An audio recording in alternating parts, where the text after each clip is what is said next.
நமக்கே தெரியாம நம்ம எல்லாரும் அடிமைகளா தான் இருக்கோம். யாருக்கு?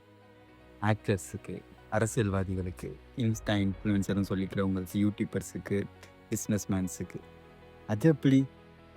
ஒரு கோட் ஒண்ணு படிச்சேன். நம்மளால எங்க கேள்வி எழுப்ப முடியலையோ, அங்க நம்ம அடிமையா இருக்கோம்னு அர்த்தம்.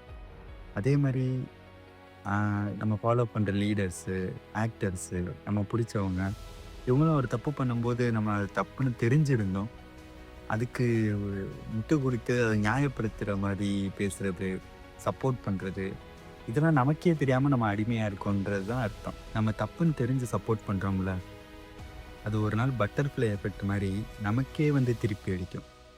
நம்ம சப்போர்ட் பண்ண விஷயம் தான். ஆனா அது நமக்கு நடக்கும்போது நம்மளால அக்செப்ட் பண்ணிக்க முடியாது.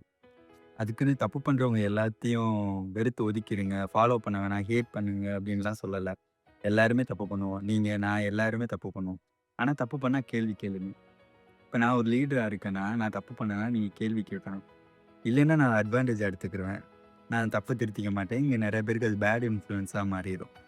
அப்போ என்ன அர்த்தம்? நீங்க ஒரு ஸ்லேவரில இருக்கீங்கன்னு தானே அர்த்தம். நம்ம எல்லாரையும் அவங்களோட சுய லாபத்துக்காக தான் யூஸ் பண்ணிக்கிறாங்க.